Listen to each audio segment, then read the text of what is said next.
In this section, let us discuss the Euler method. To begin with, assume that we would like to study the initial value problem of the following one-dimensional ordinary differential equation: x dot is equal to ftx with the initial condition xt naught is equal to x naught. Needless to say, the best way to study it is, of course, to solve xt explicitly and then look at its behavior.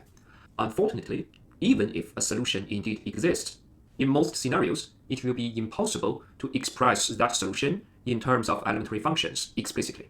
But that is precisely where the numerical methods get involved, among which the Euler method is one of the simplest methods. Indeed, assume that we already know the value of xt at some given time spot t. Now, if we move a little bit forward along time from t to t plus h, where h is some very small time increment, we want to ask, is it possible to guess the value of x at t plus h given its value xt? In fact, since we already know t and xt, the right-hand side of this ODE can be evaluated accurately, while on the left-hand side, we can approximate the value of x dot at t using a forward finite difference. That is precisely the Euler method. Now, we replace x dot t by xt plus h minus xt divided by h. When h is small, this is roughly speaking just ft xt. Now, after some algebraic manipulation, we see that xt plus h is equal to xt plus h times ft xt. Thus, we have got a very natural approximation for xt plus h in terms of h, t, and xt. The Euler method is precisely the repeated application of this approximation. More precisely speaking, once we were given the initial value problem of our ODE, we first choose a positive natural number n, and then we partition the time interval t naught t into n subintervals. Each subinterval is of the same length, h. In this way, we get n plus 1 match points, namely t naught, t1, t2, until tn, which is equal to t. We would like to approximate the value of the true solution x evaluated at these match points, and according to the Euler scheme, this can be computed in a recursive way, namely xk plus 1 is equal to xk plus h times f evaluated at tk xk. Now recall that the initial condition is given to us. That is, we know that xt naught is equal to x naught. So starting from x naught, we plug it into the formula to get x1, and then keep moving forward to get x2, x3, x4 until xn. And clearly, for each k between 0 and n, the value xk is a natural approximation of the true solution x evaluated at tk.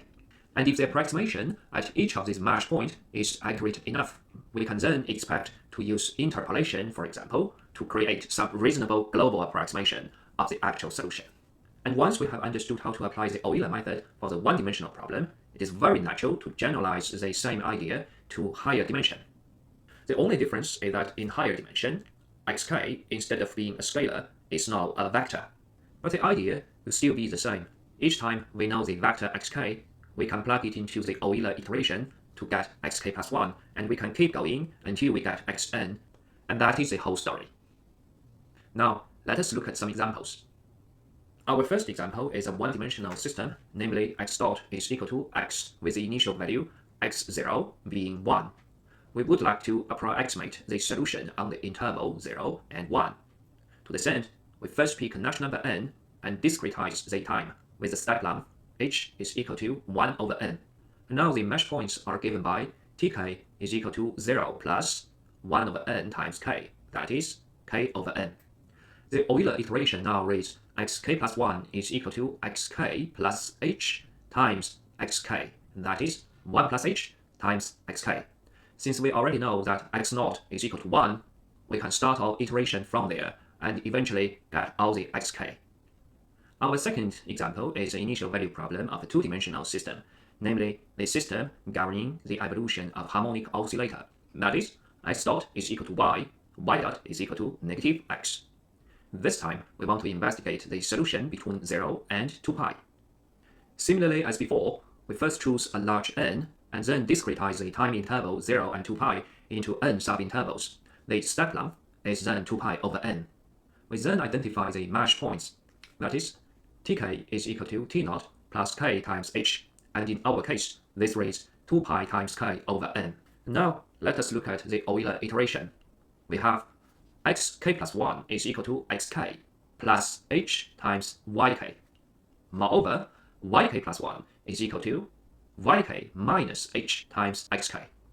If we consider xk, yk as a two-dimensional vector, then we can see that the vector xk plus 1, yk plus 1 is equal to the matrix 1, h, negative h1 multiplied to the vector xk, yk. Again, since we were given the initial conditions, x0, y0 at time 0, we can start our iteration from there and eventually get vectors xk, yk for all k's between 0 and n. We have created animations for both examples below. For the first example, we have chosen n to be 10, that is, h is equal to 1 over 10. And for the second example, we have chosen n to be 100, so that h is equal to 2 pi over 100.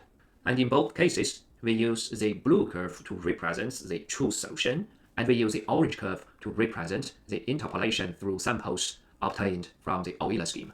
As you can see, at each step, we have used the finite difference to approximate the derivative. Hence, locally speaking, for small h, we can expect the error to be really small. But be careful, the challenge is that these small local errors may actually propagate through iterations, and we will discuss in the next section how to estimate the error bound for the Euler method.